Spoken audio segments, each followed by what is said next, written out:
नमस्कार दोस्तों, मैं आशीष झारिया स्वागत करता हूं आपका आज की क्लास में। और आज की वीडियो में इस सेशन में हम बात करते हैं मनोविज्ञान के कुछ प्रश्नों की। आज मैं आपके लिए लेकर आया हूं मनोविज्ञान के कुछ प्रश्न, जिसको हम सॉल्व करेंगे, देखेंगे कि कौन सा सही है कौन सा गलत है, और जानेंगे मनोविज्ञान में और आपके सी टेट में, एम पी टेट में, यू पी टेट में किस तरह के प्रश्न पूछे जाते हैं एग्ज़ाम में। और आज का ये सेशन आपको मनोविज्ञान के प्रश्नों को बताएगा कि कैसे सॉल्व करना है हमें, कैसे उनका आंसर देना है, कैसे हमें उनका उत्तर देना है, इस बारे में बताएगा और एग्ज़ाम को फतेह करने में आपकी सहायता करेगा। तो आज के इस सेशन को ध्यान से सुनना। हर भाई, हर बहन, हर गृहिणी और सारे लोग जितने भी स्टूडेंट हैं जो रीट की तैयारी कर रहे हैं, सी टेट की तैयारी कर रहे हैं, उन लोगों के लिए ये सेशन बहुत महत्वपूर्ण होगा। और ऐसे ही प्रश्नों की श्रृंखला मैं आप लोगों के लिए रोज़ लेकर आऊँगा। वीडियो को लाइक, शेयर और सब्सक्राइब जरूर करना आपको, ताकि आपको रोज़ आपके नोटिफिकेशन में मेरी वीडियो मिलती रहे और आपका रोज़ कम से कम 15-20 प्रश्न आपका रोज़ क्लियर होगा और आपको सी टेट एग्ज़ाम क्रैक करने से कोई नहीं रोक सकता।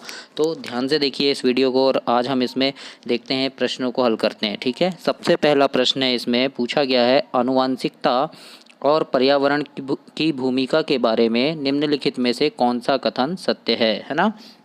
पहला ऑप्शन है विकास के कुछ पहलू आनुवांशिकता और कुछ अन्य पर्यावरण से अधिक प्रभावित होते हैं। दूसरा है इसमें ऑप्शन सीखने और प्रदर्शन करने की बच्चे की क्षमता जीनों द्वारा पूरी तरह से निर्धारित की जाती है। तीसरा ऑप्शन है इसमें कि अच्छी देखभाल और पौष्टिक आहार बच्चे के किसी भी जन्मजात विकार को दूर कर सकता है।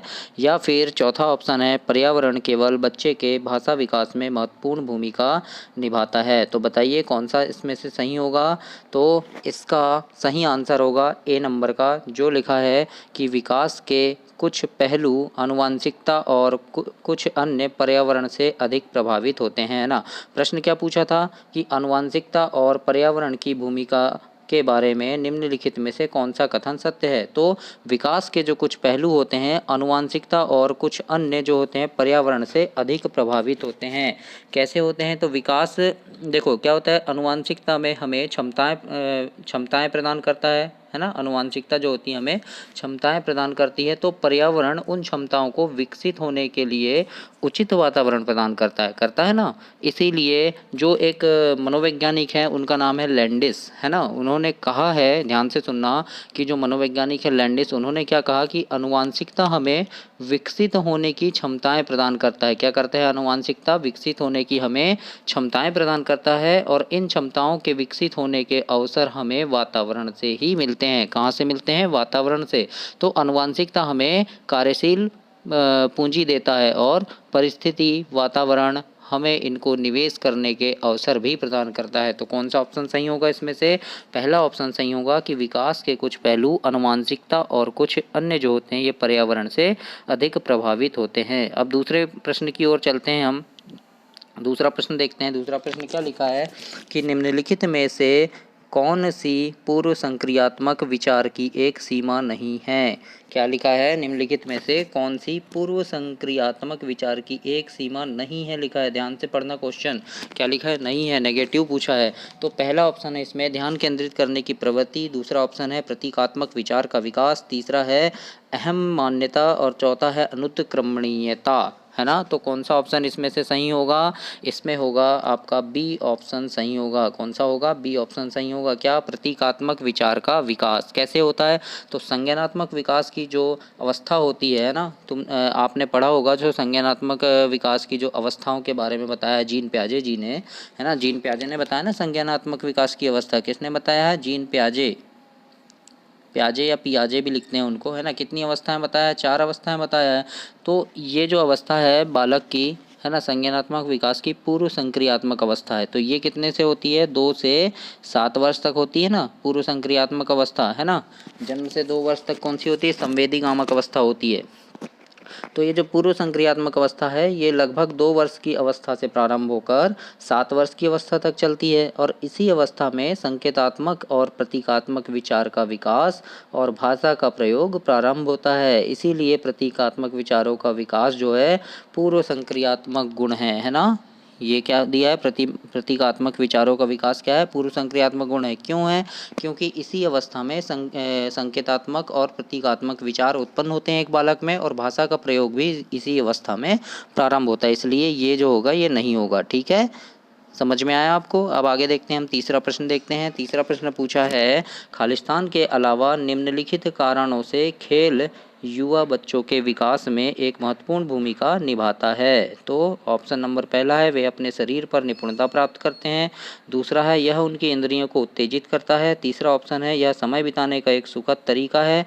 और चौथा है कि वे नए कौशल हासिल करते हैं। तो देखो प्रश्न क्या पूछा है कि किसके अलावा, यानी खालिस्तान के अलावा भी जो बच्चे होते हैं, किसके अलावा ये बच्चे, यानी खेल जो है युवा बच्चों के विकास का एक महत्वपूर्ण भूमिका निभाता है। तो वे अपने शरीर पर निपुणता प्राप्त करते हैं। हाँ, ये तो सही होगा कि निपुणता प्राप्त करते हैं, लेकिन यहाँ क्या पूछा है कि इसके अलावा भी पूछा है।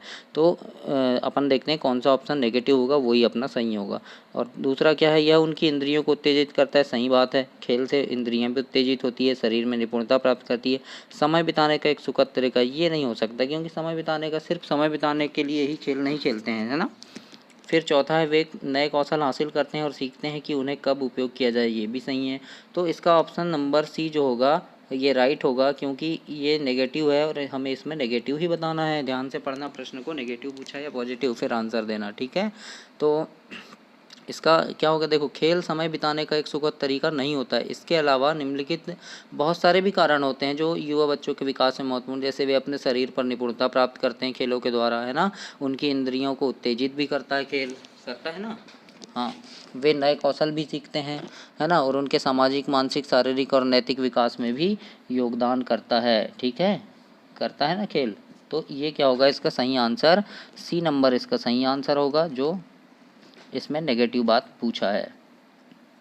इसके बाद हम इसके नेक्स्ट प्रश्न देखते हैं कि निम्नलिखित में से कौन सा प्रश्न बच्चों को गंभीर रूप से सोचने के लिए आमंत्रित करता है ना। क्या गंभीर रूप से सोचने के लिए आमंत्रित करता है? पहला ऑप्शन है, क्या आप इसका उत्तर जानते हैं। दूसरा ऑप्शन है, सही जवाब क्या होगा। तीसरा ऑप्शन है, क्या आप इसी तरह की स्थिति के बारे में सोच सकते हैं। और चौथा है, विभिन्न तरीकों से हम कैसे इसे हल कर सकते हैं। तो इसका जो सही आंसर होगा वो क्या होगा, बताओ।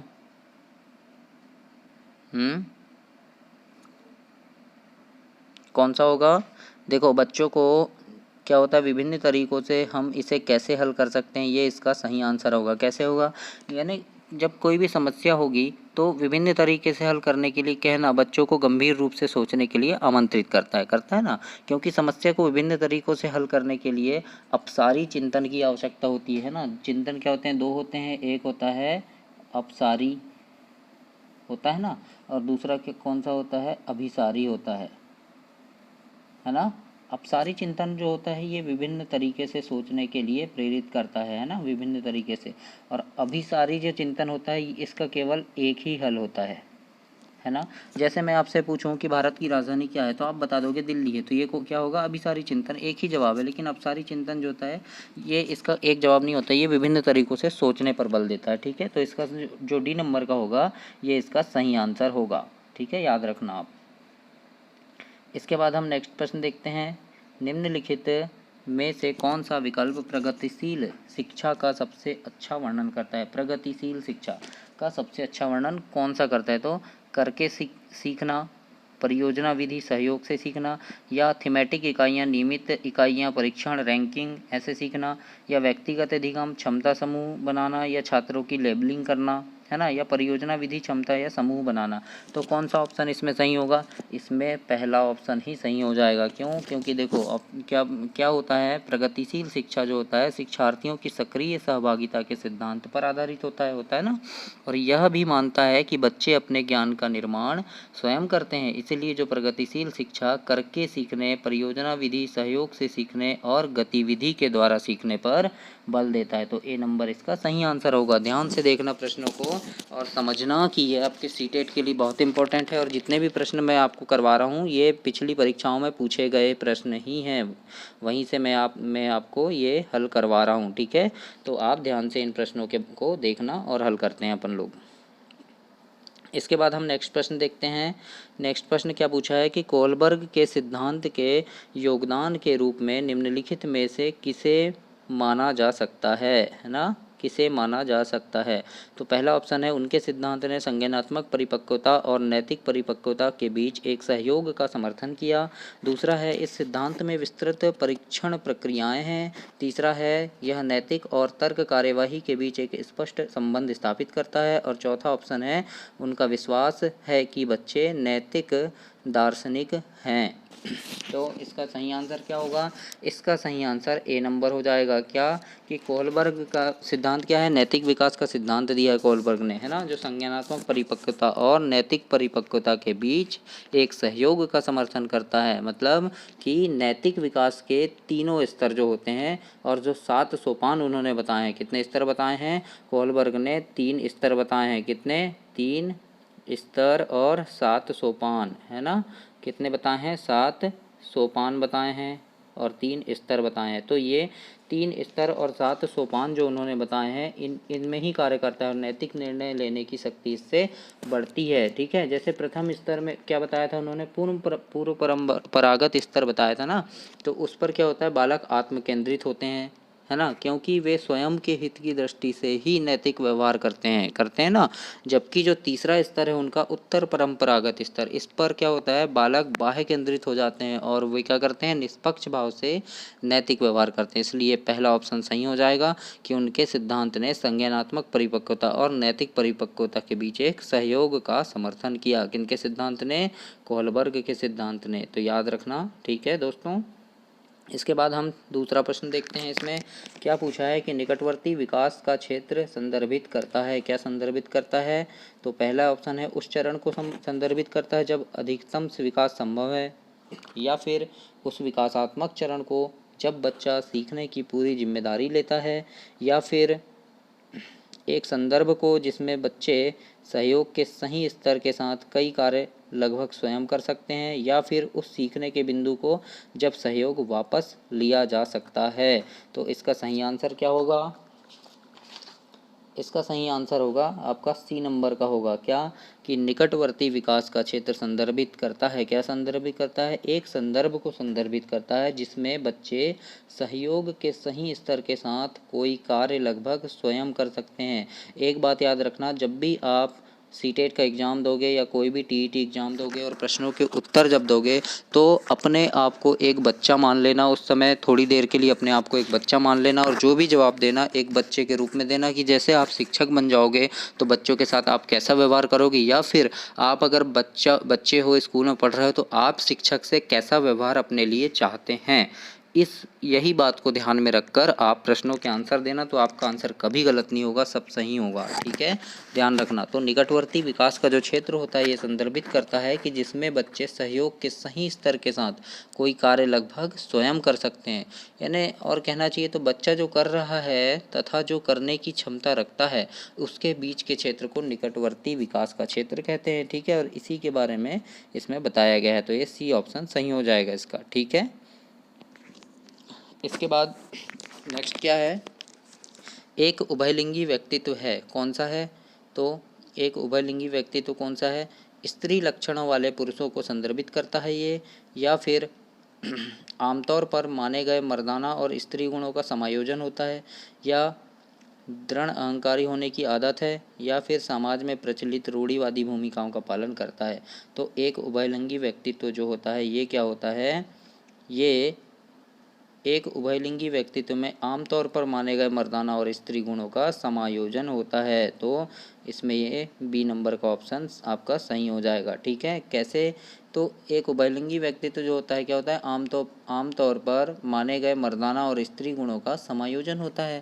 तो इसमें क्या होता है? लंदन की एक रिसर्च इंडस्ट्री है, लंदन की रिसर्च इंडस्ट्री है, हाई हेड इंस्टीट्यूट नाम है उसका। ठीक है, और imperial cancer research and laboratory, तो इनने अपने शोधों में बताया है कि एक शरीर में दो भिन्न लिंगों का उनके बाह्य लक्षणों का साथ साथ विद्यमान होना साक्ष्य है, मतलब सही है।